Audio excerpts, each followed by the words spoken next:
할렐루야. 우리를 사랑하시는 하나님께 감사와 영광을 올려드립니다. 이렇게 요새 또 이렇게 좀 날씨가 많이 차진데요. 이렇게 감기 조심하시고, 시카고의 날씨가 이렇게 5월이 되어야 아마 좀 완전한 봄이 되지 않겠나 싶습니다. 건강하게 생활하시고, 또 건강한 모습으로 또 주의 전에서 함께 뵐 수 있기를 기대합니다. 수요일 아침마다 하나님의 말씀 공부를 사모하여 참석하시는 우리 성도님들 진심으로 환영합니다. 수요일 성경 인물편을 우리가 진행하고 있는데 오늘은 24번째 시간 에스라에 대해서 공부를 합니다.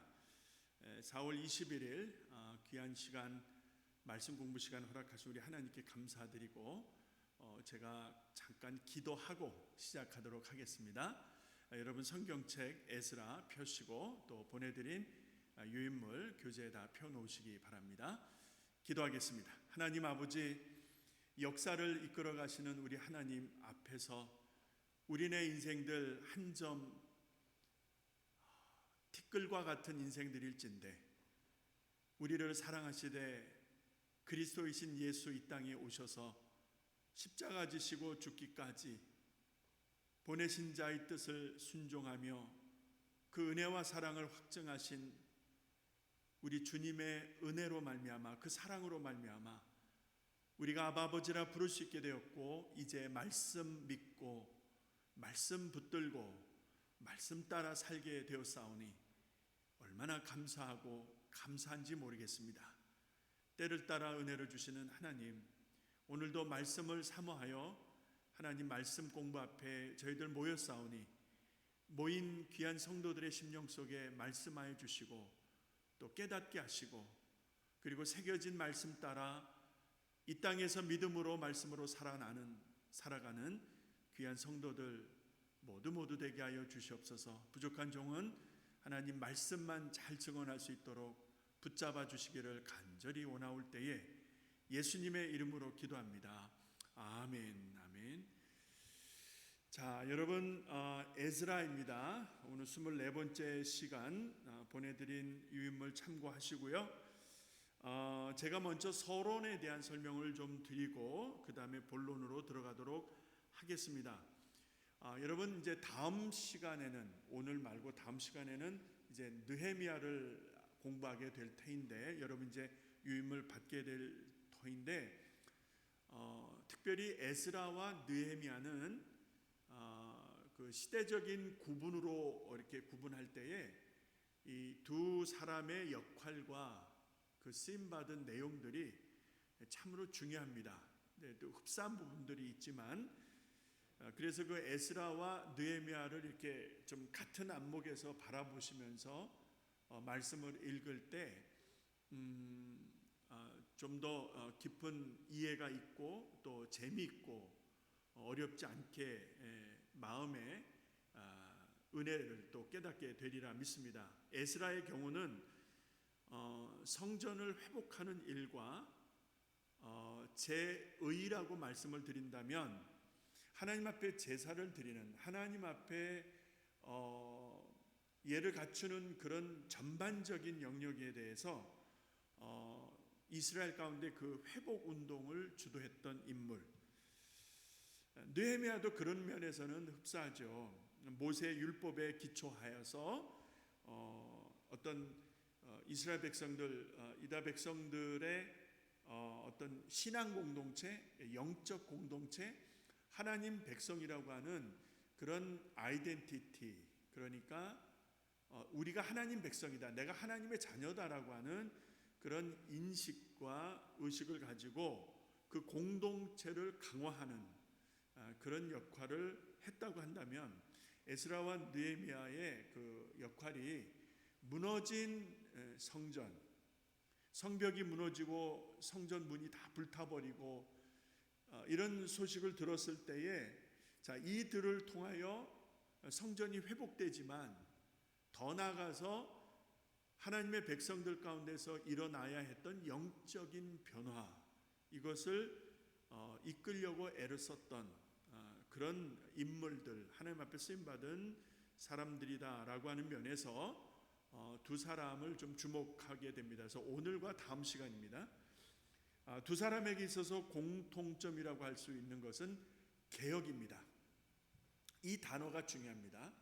그러니까 부분적으로 이렇게 고치는 것이 아니라 여기 고장 났으니까 여기 좀 고치고 저기 고장 났으니까 저기 좀 고치고 이렇게 뭐 픽스하는 것이 아니고요.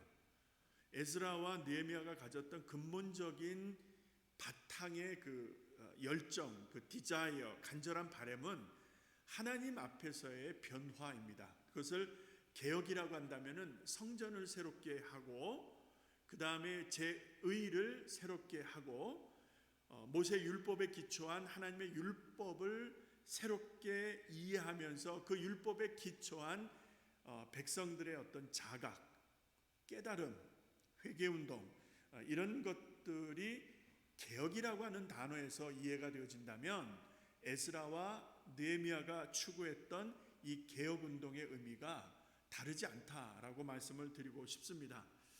그래서 에스라의 경우는 성전을 새롭게 하는 그 전후를 통해서 그런 개혁적 운동을 주도했다는 것을 보게 되고, 느헤미야의 경우는 이 공동체를 강화하는 데 좀 더 포션이 있다고 볼 수 있습니다. 그 무슨 말이냐면 우리가 누구인가의 문제입니다.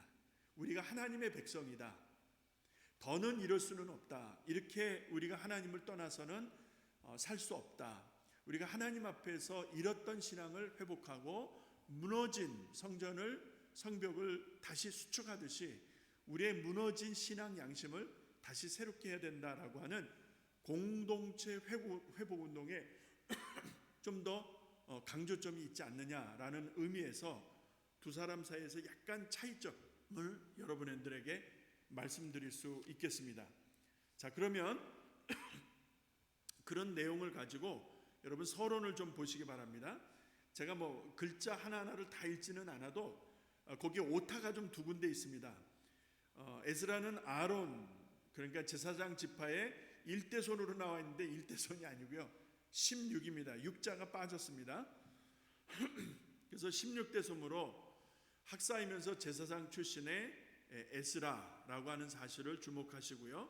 그 밑에 이 바사 정부의 그 아다삭스 왕의 그 법률학자, 법을 다루는 그런 역할을 이 에스라가 했는데 거기 리을이 빠졌습니다. 그래서 법률이라고 하는 것을 좀 참고하시면 되겠습니다. 자, 그렇다면 에스라라고 하는 인물을 우리가 주목할 때 제사장 혈통을 가진 그런 가문의 그런 집안 배경을 가진 인물이었다.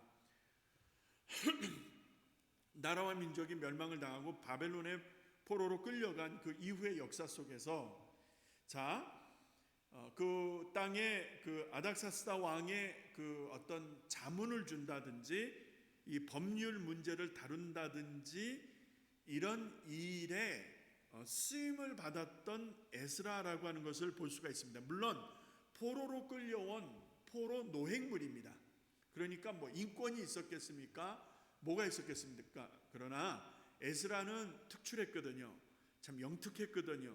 그리고 그런 깊이와 그런 안목을 가지고 있었기 때문에 왕 측근에서 이런 일을 감당할 수 있었다. 고위직이죠.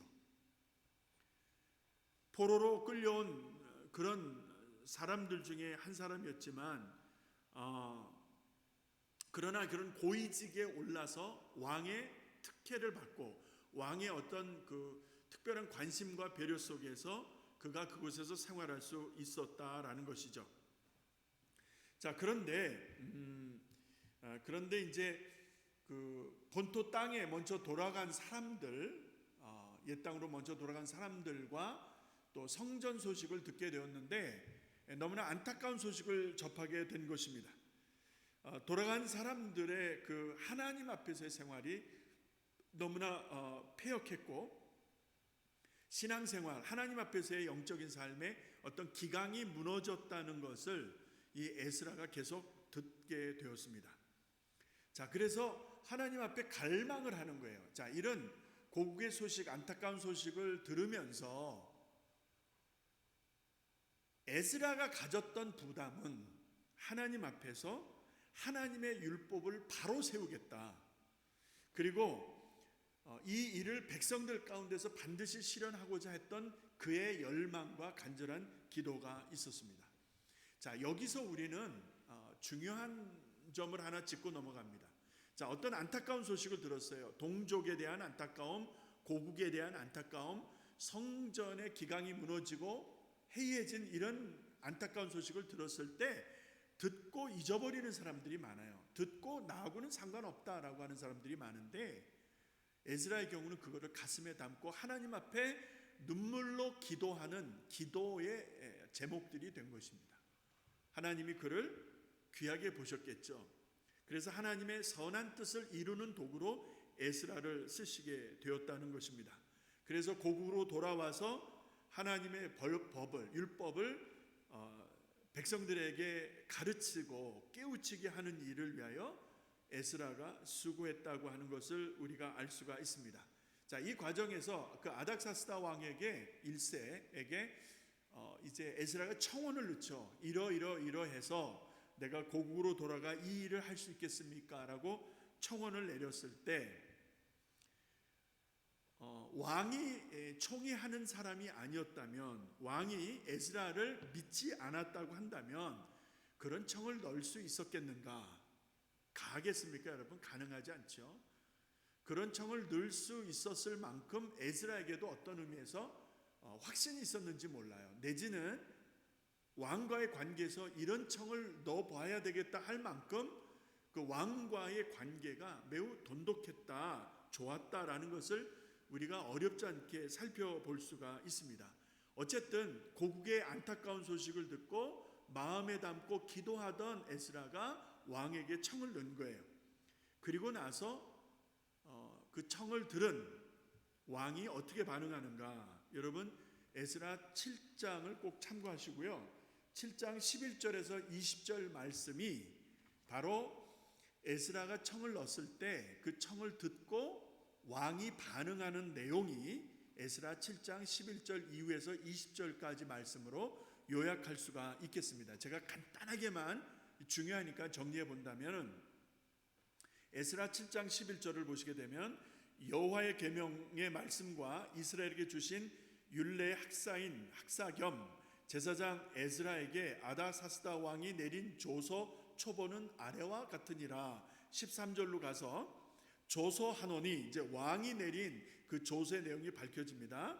우리나라에 있는 이스라엘 백성과 저희 제사장들과 레위 사람들 중에 예루살렘으로 올라갈 뜻이 있는 자는 누구든지 너와 함께 갈지어다. 그러니까 에스라가 원하면, 또 누구든지 원하면 이 일에 동참할 수 있다, 왕이 허락을 한 것이죠.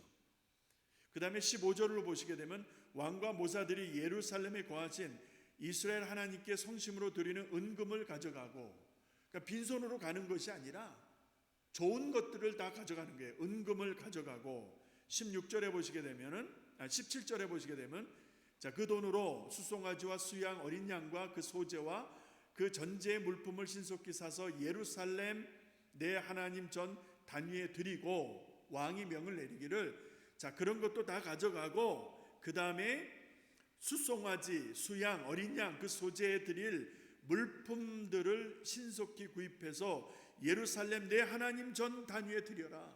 하나님께 드려라. 왕이 이렇게 허락을 합니다. 18절에 그 나머지 은금은 너와 내 형제가 선히 여기는 일에 너희 하나님의 뜻을 쫓아 쓸지며 라고 되어 있습니다. 혹 남는다면 하나님의 뜻을 쫓아 너와 내 형제가 선하게 여기는 일에 써라. 가져오지 않아도 된다. 다 써라. 쓰라고 그렇게 왕이 명을 내립니다. 20절에 보시게 되면은 그 외에도 내 하나님 전에 쓰일 것이 있어서 내가 드리고자 하거든 무엇이든지 왕의 내 창고에서 취하여 드릴지어다. 그 밖에 또 필요한 것이 있다면은 내가 쓸 물건을 모아둔 왕의 내 창고에서 가져가라 이 말입니다.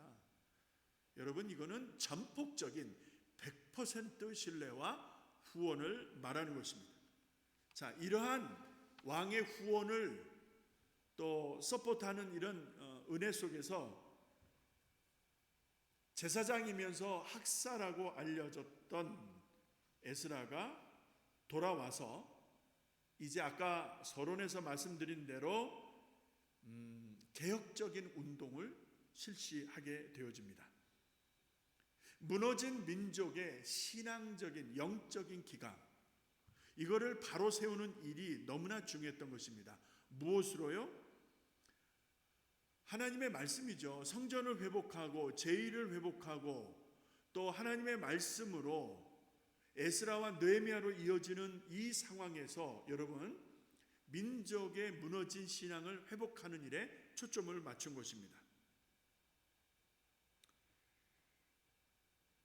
오늘날에 여러분과 제가 살아가는 오늘날에 이 땅에, 지금 이 땅에 여러분 정말 필요한 영적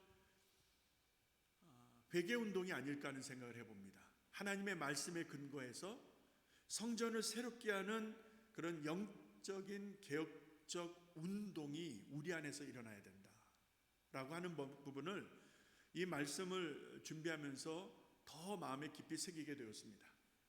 여러분, 주일마다 교회에 와서 예배드리고 그냥 왔다 갔다 하는 그것으로 하나님 믿는다라고 하시면은, 그렇게만 생각하고 있다라고 한다면 이거는 대단히 위험하지요. 자, 하나님과의 인격적인 관계가 없다면, 하나님과의 깊은 영적인 신뢰 관계가 쌓이지 않았다라고 한다면 우리가 교회당 왔다 갔다 하는 것이, 여러분, 에스라가 포로 생활하던 그 자리에서 고국의 소식을 들을 때 여러분, 성전이 회파된 것, 그리고 민족의 어떤 영적 기강이 해이해지는 것, 이런 소식을 들으면서 가슴 아파하고 울지 않았었습니까? 자, 이런 모습을 우리가 주목해 본다라고 한다면 정말 우리가 주목해야 될 것이 무엇입니까? 우리의 신앙생활, 하나님 앞에서 우리의 영적 생활이 어떤 모습이겠는가? 그리고 오늘날 이 성전이 하나님 앞에서 어떤 모습이겠는가? 이 성전이, 이 건물이 우상은 아닌가 생각을 합니다. 이 성전이 하나님 앞에서 우리의 믿음 생활에 걸림돌이 되고 있는 것은 아닌가? 여러분, 어찌 생각하십니까? 오늘의 에스라와 같은, 제2의 제3의 에스라와 같은 인물들이 일어나야 될 줄로 믿습니다. 보통 성전의 그 새롭게 하는 일들이 에스라의 경우 주전 515년쯤 이루어진 것으로 본다고 한다면, 에스라가 바벨론 포로에서 돌아온 시기가 약 458년으로 보통 이야기들을 합니다. 자, 그 가운데서 있었던 민족적인 어떤 영적인 기경운동, 영적인 어떤 변화, 하나님 앞에 깨닫고 돌아오는 이런 부분들이 에스라 1장에서 6장까지의 내용과 7장 이후의 내용으로 구분되어져서 이해되어질 필요가 있습니다. 그러니까 7장부터 우리가 주목해서 본다고 한다면, 누가 그 성전을 다시 회복할 것인가? 누가 이 민족적인 어떤 해이해진 기강, 영적 기강을 바로 세우는 일에 누가 이 일에 적임자일 것인가에 대한 부분을 에스라 7장 이후부터 보게 되면 그것이 바로 학사요 제사장 출신이었던 에스라에게 집중되고 있는 것을 볼 수가 있다는 것이죠. 물론 이것이 아닥사스다 왕의 배려가 있었기 때문에 가능했지만, 여러분, 이따 결론에서 나오겠지만은 그 아닥사스다 왕의 마음을 움직인 이가 누구이냐 이 말이죠. 하나님 아니십니까? 그러니까 나라와 민족을 향하여 그 거룩한 부담과 그리고 안타까운 마음과 눈물의 기도가 있었던 그 한 사람에게 하나님 은혜 주시려고 왕을 동원하시고 모든 필요한 것들을 공급하게 하셔서 돌아와 민족적인 어떤 변화와 그 다음에 성전 회복과 영적 변화를 이루는 주도적인 역할을 그가 감당할 수 있었다라는 것이죠. 에스라의 개혁운동, 하나님이 허락하신 운동인 줄로 믿습니다.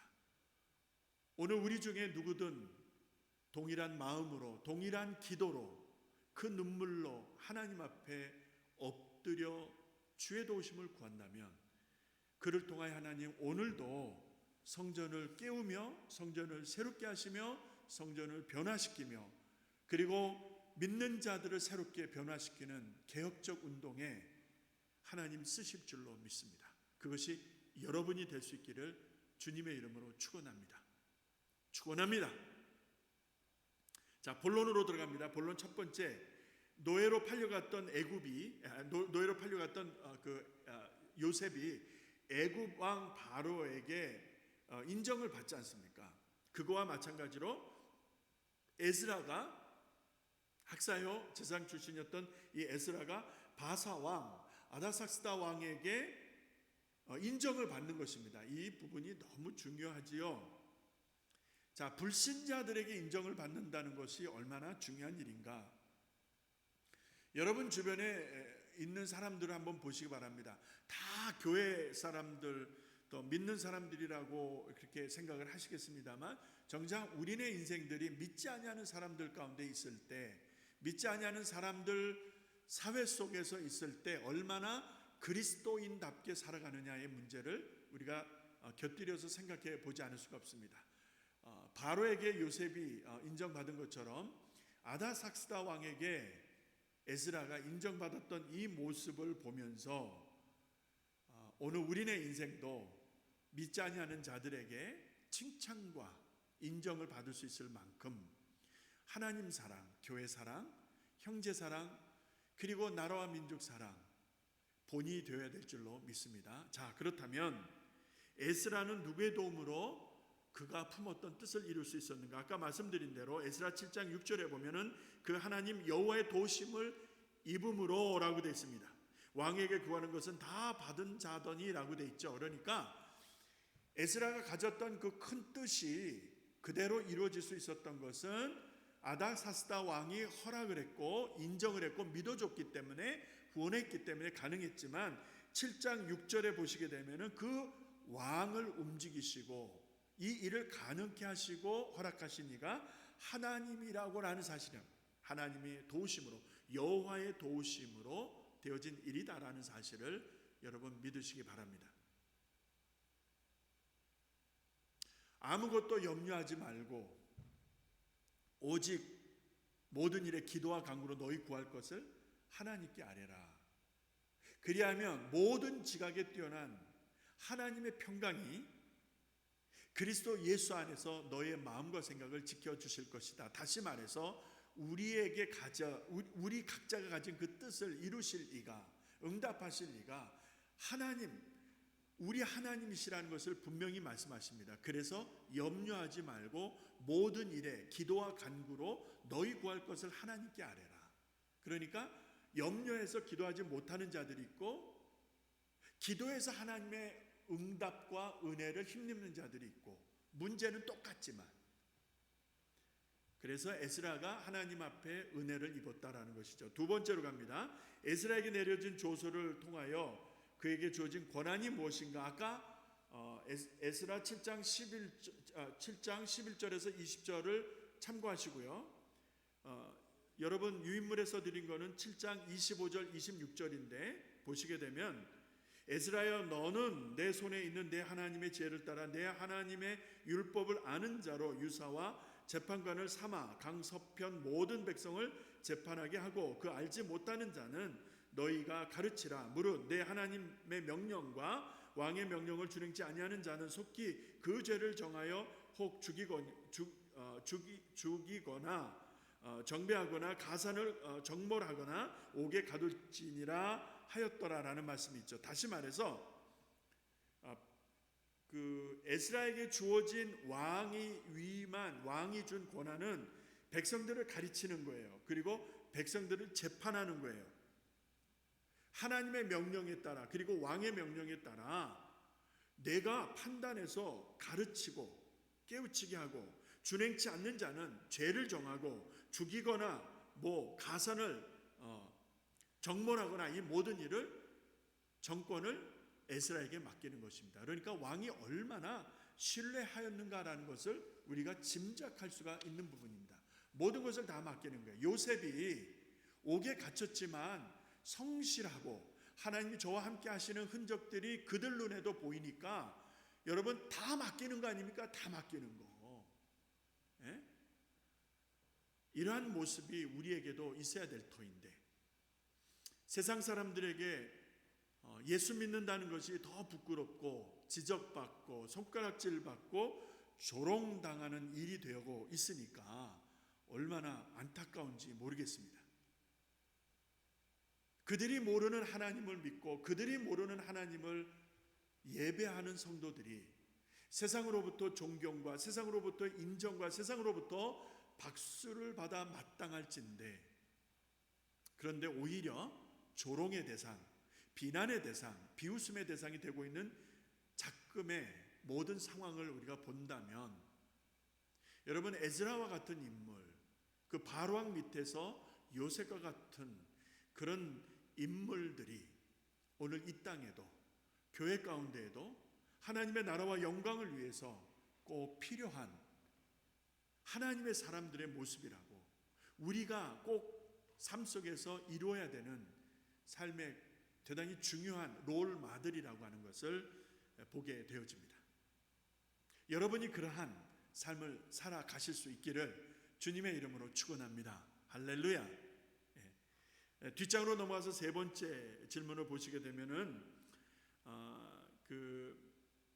바사왕 제7년이 되었을 때 정월 1월에 많은 금은 재물을 가지고 바벨론을 출발하였는데 방어 기능을 가지지 못하고 출발하는 에스라의 마음속에 하나님의 도우심을 간절히 구하게 되었다는 것이죠.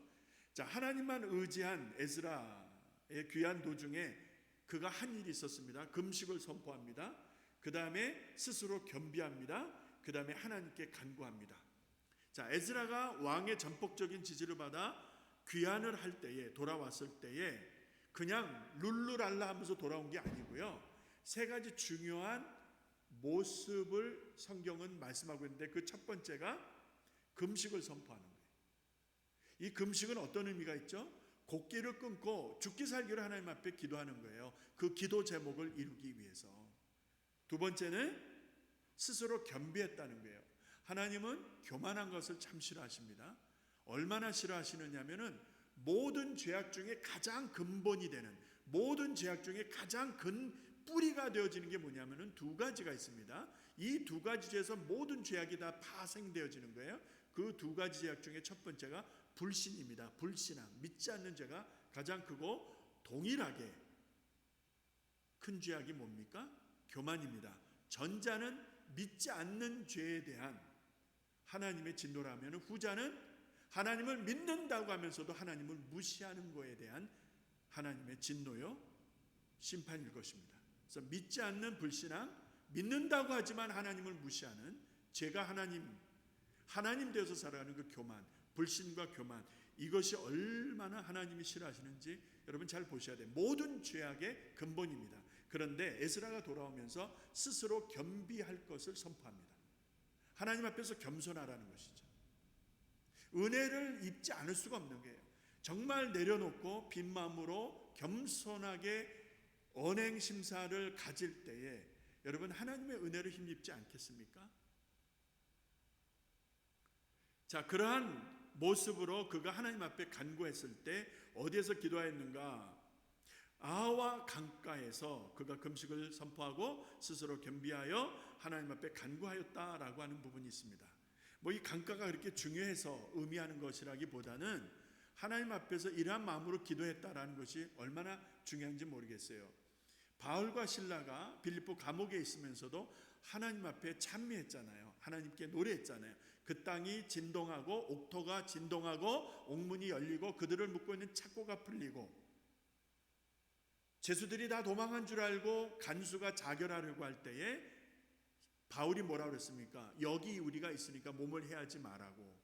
그가 그 바울 앞에 부복하여 엎드릴 때에 주 예수를 믿으라. 그리하면 너와 내 집이 구원을 얻을 것이야. 여러분 이 역사가 거기에서 시작되는 것 아니겠습니까? 내가 역사적으로 그러니까 하나님 앞에서 어떤 큰 변화와 큰 은혜와 큰 능력을 경험하게 되는 그 어떤 역사적인 상황과 장소들이 있어요. 여러분이 있습니까? 저도 있어요.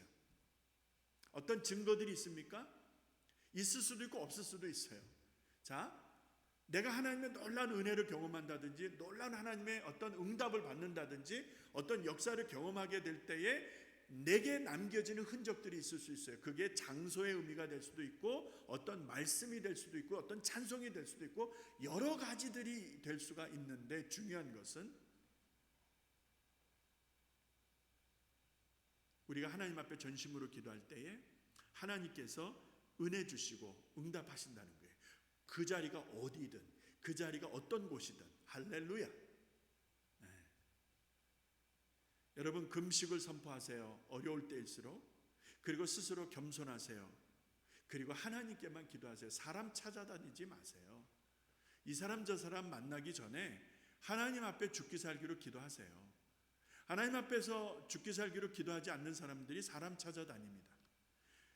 물론 우리가 하나님을 찾고 기도하면서 문제 해결을 응답을 받지만 때로는 사람을 만나게도 하셔서 어떤 문제 해결을 하나님이 이루게 하실 때도 있어요. 그러나 근본적으로 우선점은 하나님 앞에 엎드리는 것입니다. 하나님께 기도하는 것입니다. 이것보다 먼저 가면은 안 돼요. 사람을 찾거나 사람의 방법을 동원하거나 세상적인 판단을 내가 갖게 되면 그때부터 기도는 뒷전입니다. 말씀도 뒷전입니다.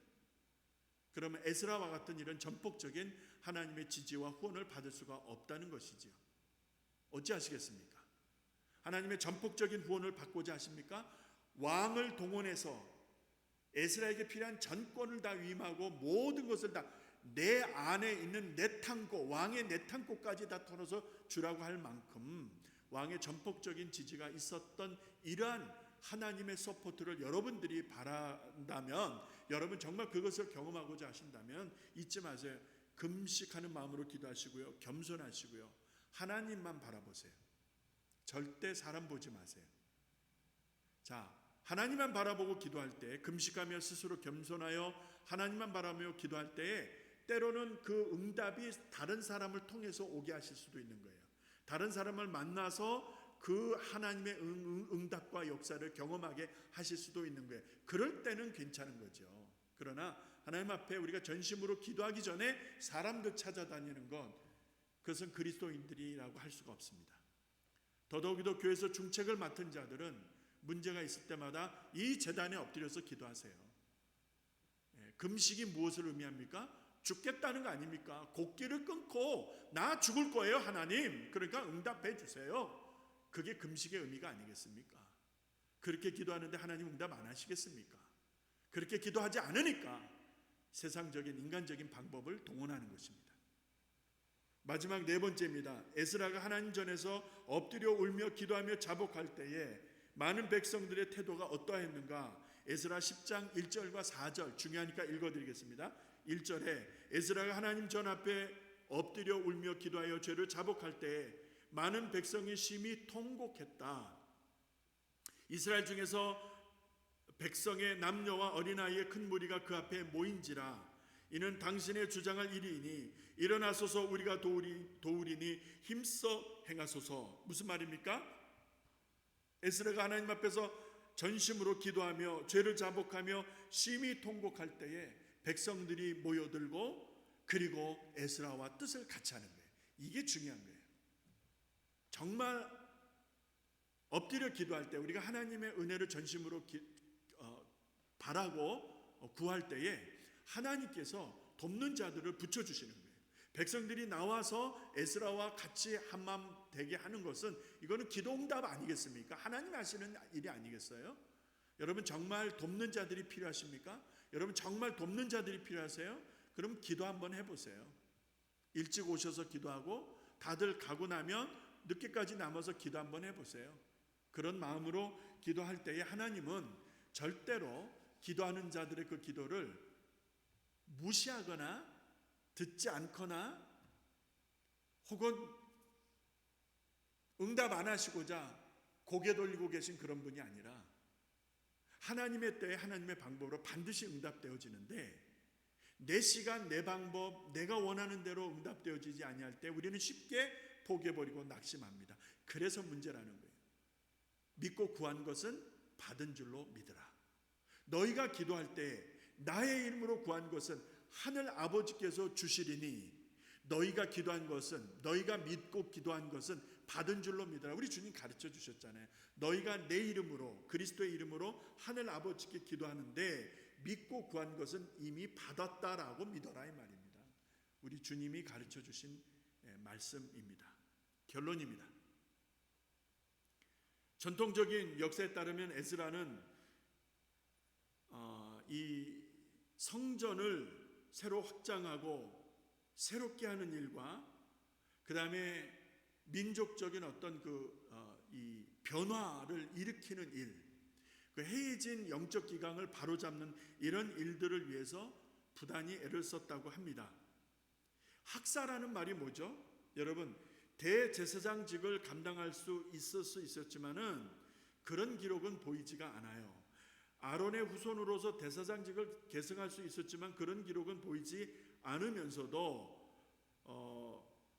학사로서, 그러니까 하나님의 말씀을 가지고 그 말씀을 강론하고 그 말씀을 가르치고 깨우치게 하는 이런 기능과 역할이 돋보이는 것을 우리가 볼 수가 있습니다. 다시 말해서 학사로서의 에스라입니다. 이 학사가 뭐죠? 영어 성경에는 teacher라고 되어 있습니다. teacher, 선생님인데 이 하나님의 말씀을 기록하고 해석하는 서기관과도 같은 그런 역할을 여러분 생각하시면 큰 문제는 없을 것 같습니다. 이 학사로서의 에스라는 그 페르시아 법의 유능한 관리를 의미합니다. 본래 동시에 모세 율법에 익숙한 사람들을 가리켜서 학사라고도 하는 것을 볼 수가 있지요. 자, 중요한 것은 법에 능통하다는 거예요. 법을 잘 알고 법을 해석하고 법을 잘 적용하고 법을 가르치는, 깨우치게 하는 이런 일들을 하는 자들을 페르시아적 배경에서 학사, 하나님의 율법, 모세 율법의 기준에서 학사라는 이런 용어를 쓸 수 있었다고 한다면 에스라서에서 에스라는 대제사장적 기능보다는 이 서기관적인 학사적인 기능으로서 쓰임받았다는 것을 알 수가 있습니다. 말씀을 마치면서 에스라가 구한 모든 것을 왕이 허락했다라는 이 부분에서 많은 챌린지가 되어집니다. 여러분, 기도하실 때 응답 받습니까? 여러분, 과거서부터 지금까지 기도해 온 것 얼마나 응답 받으셨습니까? 여러분, 정말 우리가 기도했는데 응답 받는다는 건 놀라운 축복이 아닐 수가 없습니다. 에스라가 구했는데 왕이 전폭적으로 지지하고 후원해 준 것처럼 우리가 기도할 때 하나님은 전폭적으로 지지하고 후원하시기를 기뻐하시는 하나님이신 것 믿으시기를 바랍니다. 믿으시면 아멘 하십시다. 네, 할렐루야. 정말 그래요. 하나님은 그런 분이세요. 그렇기 때문에 원칙에 따라, 기준에 따라 바르게 하셔야 돼요. 자, 하나님 앞에 금식하는 마음으로, 겸손한 마음으로 인간 찾아다니지 아니하고 하나님을 주목해서 기도하는 이런 자세로, 마치 에스라가 귀환해서 백성을 깨울 때 가졌던 그 심정으로 우리가 기도에 집중한다면 하나님 응답하시겠습니까? 안 하시겠습니까? 오늘 우리가 살아가는 이 땅에도 에스라와 같은, 다음 시간에 공부할 느헤미야와 같은 인물들이 필요합니다. 무너진 성벽과 불타버린 성전의 문의 소식을 듣고 가슴 아파하며 울었던 사람들입니다. 그들이 하나님 앞에 기도하여 하나님의 은혜를 입게 하시고 왕의 마음을 움직여서 옛 땅으로 돌아와 무너진 성벽과 성전의 문을 다시 재건하게 하시고 해이해진 백성들의 기강을 다시, 영적 기강을 바르게 세워가는 이 일을 주도했던 사람들 중에 에스라와 느헤미야. 오늘 우리가 본받고 따라야 될, 우리가 바로 지금 감당해야 될 모습이 아니겠습니까? 누가 에스라와 같이 살고 있습니까? 누가 느헤미야와 같이 하나님 앞에 쓰임 받을 수 있겠습니까? 목사만이 해야 되는 일입니까? 장로들이 해야 되는 일입니까? 일반 성도들은 안 해도 됩니까? 권사님들은 안 해도 됩니까? 그런 법이 어디 있습니까? 우리 각자가 에스라와 느헤미야 같은 심정을 가지고 이 패역한 세대 속에서 새롭게 영적 신앙운동을 재건하는 일에 우리 모두가, 여러분과 제가 쓰임받을 수 있기를 주의 이름으로 축원합니다. 할렐루야.